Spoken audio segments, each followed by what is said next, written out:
बिहार चुनाव में जो जातीय समीकरण है उस क्या वो लोग पलटी मारेंगे या उन्हीं पार्टियों को वोट देंगे जिसको देते आए हैं, क्योंकि बिहार का समाज और बिहार का जो विकास है वो जाति पे डिपेंड तो है।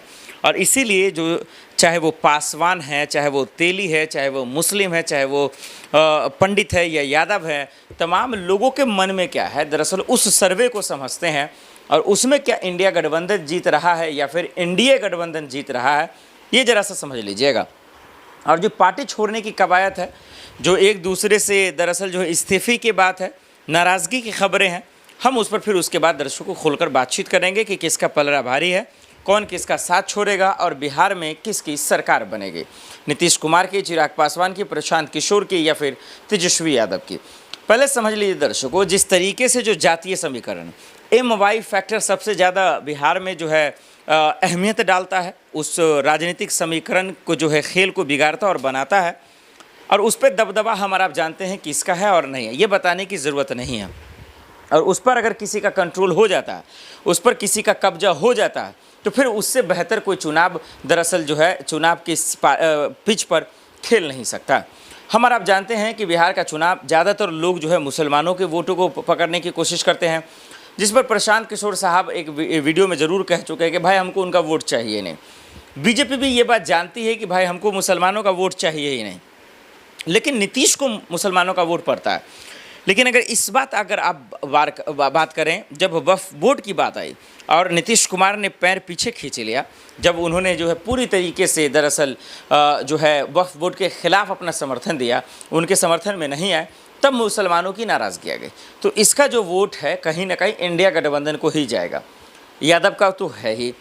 जो मेन खेल है वो पासवान समाज, या फिर अगर बात कर ले हम लोग गांव-गांव में जाकर अगर बात करें तो जो दलित समाज है वो दरअसल किसको वोट करेगा, वो क्या खेल बिगाड़ता है बिहार में, ये सबसे बड़ा अहमियत रहेगा। क्या एनडीए के साथ जाता है माफ़ कीजिए, या इंडिया गठबंधन के साथ, ये एक बड़ा सवाल है। मैं आपको बता देता हूँ, जिस तरीके से नीतीश कुमार ने शुरुआती दौर में काम किया, जिस तरीके से उन्होंने विकास किया, जिस तरीके से बिहार के हर घर जो है नल जल योजना दिया उन्होंने, जिस तरीके से जो हर घर गैस दिया, सिलेंडर दिया, महिलाओं के लिए सुरक्षा दिया, क्या कमाल का काम उन्होंने किया, मतलब जितनी तारीफ़ की जाए कम। लेकिन पिछले 2 सालों में उन तमाम चीज़ों के उलट जो काम हुआ ना, बिगाड़ने का काम हुआ, स्कूल जो बने उसको तोड़ने का काम हुआ, उनको बंद करने का काम हुआ, कानून व्यवस्था को जो बनाया उसको फिर से बिगाड़ने को जो काम हुआ ना, ये घटिया हुआ, ये बेकार और घिनौना हुआ, ये समझने की ज़रूरत थी और यहीं को इसी चीज़ को परखने की ज़रूरत थी। यही वजह है दर्शकों कि ये चीज़ें गलत हुआ, यही चीज़ें ख़राब हुआ, जिसकी वजह से जो है अब चाहे वो दलित समाज हो या तेली हो या पासवान हो या दलित हो, वो अब कहीं ना कहीं एक असमझ में या एक असमंजस में या फिर एक गफलतबाजी में या एक कन्फ्यूजन इल्यूज़न में फंसा हुआ है कि वो किसके साथ जाएं या किसके साथ ना जाएं, वो किसके समर्थन में आएँ या किसके समर्थन में ना आएँ। ये एक बड़ा सवाल होता हुआ नज़र आ रहा है और इसीलिए मैं आप लोगों से पूछना चाहता हूं कि दर्शकों, क्या होगा या क्या होने वाला है या क्या होगा।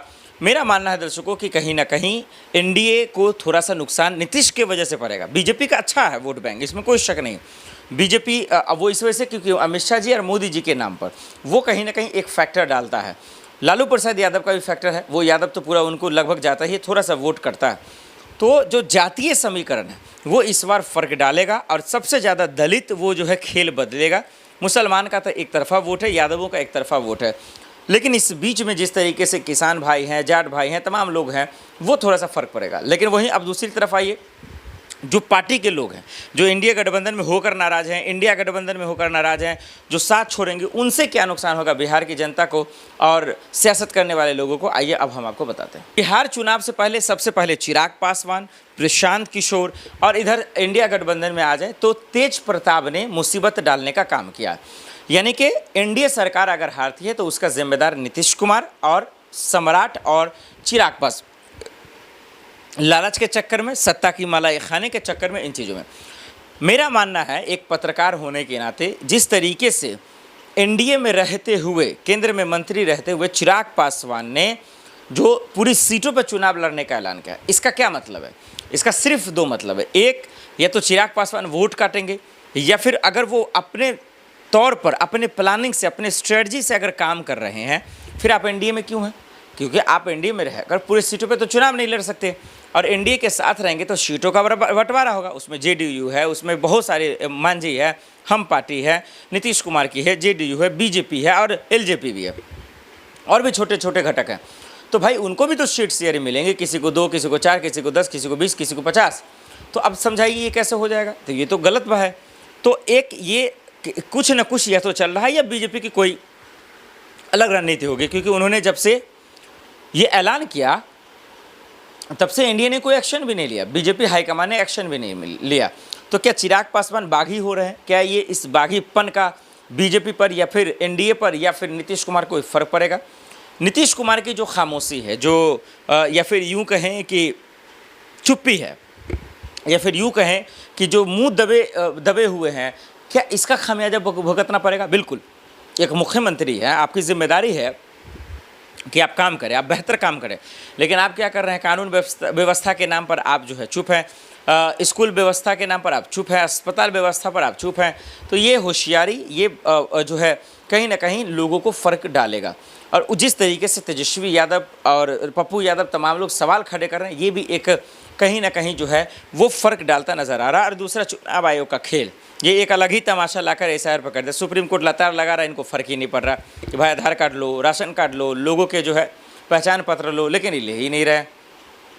उन्होंने कहा कि कोर्ट करो भाई, ये इसको ऐड करो, नहीं तो फिर उसको जो है रद्द करना पड़ेगा। तो अलग अलग लड़ाई चल रही है। बिहार का चुनाव इंटरेस्टिंग हो रहा है। बिहार का चुनाव जो पार्टियों के बीच में है, पहले वो लड़ाई है कि वो पहले जो है निर्णय कर ले। हालांकि अभी तो वक्त है, चुनाव के तारीखों का ऐलान होगा, उसके बाद फिर पार्टियां ऐलान करेंगी कि कितना कौन सीटों पे चुनाव लड़ रहा है।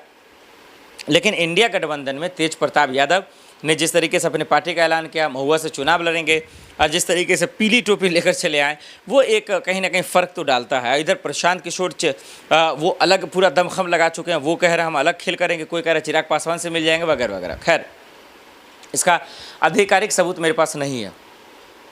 सवाल ये है, क्या चिराग पासवान ने नाक में दम रखा? क्या सम्राट के जो सीएम बनने का सपना है बीजेपी में रहते हुए या एनडीए में रहते हुए या गठबंधन में रहते हुए, क्या वो पूरा हो पाएगा? क्या नीतीश कुमार की कमजोरी या फिर जो एक्टिवपन है, जो एनर्जी लेवल है जो कम दिख रहा है, क्या उसका नुकसान भुगतना पड़ेगा? मेरे लिहाज से तो होगा। आप दर्शक से बेहतर कोई नहीं जानता कि बिहार का चुनाव किस ओर जा रहा है। क्या जातिवाद में फंसेगा, या फिर जो है नेता उस लायक लोगों को नहीं मिल रहे हैं जिस पर भरोसा जताया जाए? नीतीश किसी के माइंड में चल नहीं रहे हैं। क्या सम्राट उस लायक हैं? क्या तेजस्वी हैं? क्या प्रशांत किशोर? क्या चिराग पासवान? सब लोग अपना दमखम तो लगा रहे हैं। ये दमखम जनता के दिलों पर कितना काम करेगा, ये एक आने वाले वक्त में सवाल होगा। मेरा मानना है कहीं ना कहीं कि जनता विकास की तरफ जाएगी और उन विधायकों का चयन करेगी, उन पार्टियों का चयन करेगी जो वाकई में बिहार के लिए सोच सकता हो। क्योंकि अब तो कैंपेनिंग होगी, चुनाव प्रचार होगा, एक दूसरे पर सब आरोप प्रत्यारोप करेंगे, लेकिन बिहार के युवाओं के लिए कौन सोच रहा है, किसके प्लान में कितना दम है, ये सबसे बड़ा सवाल होगा और वही पार्टी सबसे ज़्यादा कारगर साबित होगी।